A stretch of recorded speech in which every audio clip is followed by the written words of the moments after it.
ग्राम रोजगार सेवकों की अगर हम समस्याओं की बात करें तो लंबे वक्त से इनकी समस्याएं जस की तस बनी हुई हैं। मुख्यमंत्री योगी आदित्यनाथ के द्वारा किए गए वादे अभी तक पूरे नहीं किए गए हैं, जिस वजह से इनके बीच में नाराजगी देखने को मिल रही है। और इसी कड़ी में देखने को मिला कि संगठन के प्रतिनिधियों ने मुलाकात की है ग्राम विकास मंत्री से और मुख्यमंत्री योगी आदित्यनाथ के नाम का एक ज्ञापन पत्र भी सौंपा गया है, जिसमें दोनों ही जगह से एक संदेश मिला है, जिसमें ये कहा गया है कि अप्रैल माह के अंत तक प्रतिनिधिमंडल के साथ इस मामले को लेकर बैठक की जाएगी और समस्याओं के हल के लिए पूरा प्रयास किया जाएगा। लेकिन ग्राम रोजगार सेवकों का साफ तौर पे यही कहना है कि इसके पहले भी ऐसी कई बातें हो चुकी हैं, कई आश्वासन मिल चुके हैं, लेकिन फिर भी सरकार की तरफ से इस पर कोई कदम नहीं उठाया गया। लेकिन फिर भी ग्राम रोजगार सेवक अप्रैल माह के अंत तक इंतजार करेंगे और अगर उसके बाद भी समस्याओं का हल नहीं होता तो ये बड़ा कदम उठाने के लिए बाध्य होंगे। फिलहाल तो ग्राम रोजगार सेवक इसी बीच में कोई बड़ा कदम उठाने के लिए रणनीति बना रहे हैं और इसी के साथ एक नया मामला और निकलकर सामने आया है सिद्धार्थनगर जनपद से, जहां पर एक अधिकारी ने ग्राम रोजगार सेवक के साथ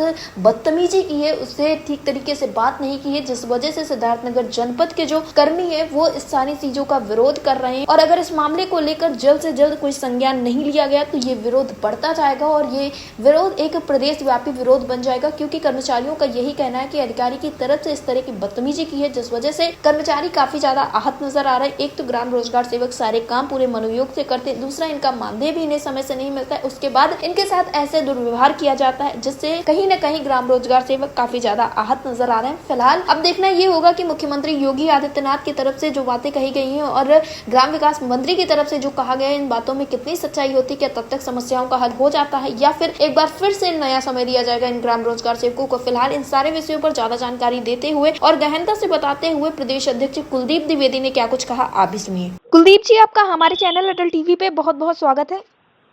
धन्यवाद मैडम आपका।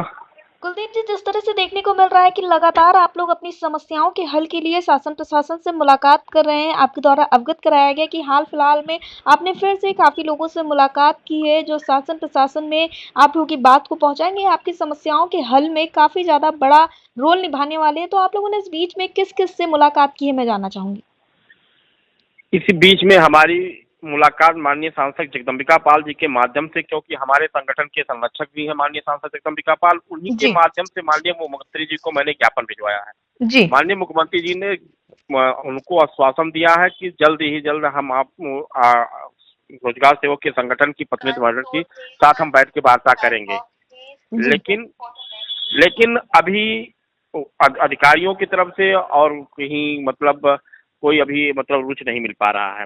अभी हाल में कल जनपद सिद्धार्थनगर में एक मामला संज्ञान में आया है, जिसमें माननीय डीडीओ महोदय द्वारा जांच करने गए और वहां ग्राम रोजगार सेवक को गाली गलौज देते हुए थप्पड़ मारने की बात कही गई है, जिसमें वहां के जनपद सिद्धार्थनगर के रोजगार सेवक और प्रधान संगठन और मनरेगा मजदूर तक सभी लोग आंदोलन कर रहे हैं, जो बहुत ही निंदनीय है, बहुत शर्मनाक घटना है। हम इसकी घोर निंदा करते हैं। इसकी शिकायत माननीय जिलाधिकारी महोदय को मैंने दिया है और माननीय ग्राम विकास आयुक्त को भी मैं चिट्ठी मंडी को लिख रहा हूँ।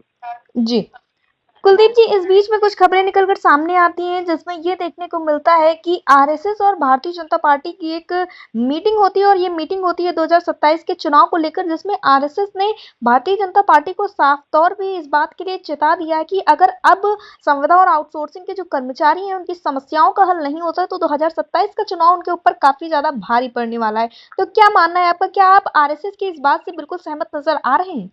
बिल्कुल सहमत हैं। और देखिए, जैसे आरएसएस एक संगठन है, हर ग्राम पंचायतों में उनका एक एक व्यक्ति है, उससे कम हमारा संगठन नहीं है। हर ग्राम पंचायतों में मेरा एक साथी है जो मजदूरों से जुड़ा हुआ साथी है और जो 100-200 लेबरों को काम करवाता है, चाहे वो केंद्र की योजना हो या राज्य सरकार की योजना हो, उन सभी योजनाओं का संचालन उन मजदूरों, जो काम करने वाले लोग हैं उनके साथ रख के करता है। अगर संगठन और आरएसएस में बैठ के वार्ता होती है तो ये बहुत अच्छी बात है, लेकिन अगर संविदा कर्मचारियों को एक तरह से अगर नहीं लिया गया तो 2027 बहुत सोचने का विषय है।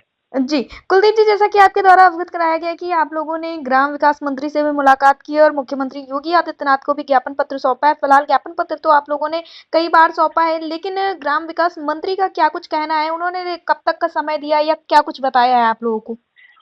उन्होंने कहा है कि अप्रैल चल रहा है, अप्रैल लास्ट तक उन्होंने कहा है कि जी। हम अप्रैल में लास्ट तक आप लोगों से वार्ता करेंगे। जी। और माननीय मुख्यमंत्री जी की यहाँ माननीय सांसद जी के माध्यम से जो हम लोगों को सूचनाएं प्राप्त हुई है, उसमें उन्होंने भी कहा है कि अप्रैल मई में हम आप लोगों की प्रतिनिधिमंडल की बैठक करके हम उस समस्याओं का निराकरण करेंगे। जी। कुलदीप जी, यानी कि आप लोगों को एक बार फिर से बैठक के लिए बुलाया जाएगा, लेकिन अगर ये बैठक सकारात्मक नहीं होती है, तो क्या कुछ बड़ा करने के लिए आप लोग सोचेंगे आगे? बिल्कुल सोचेंगे, बड़ा करने के लिए हम इसी बीच सोच रहे हैं।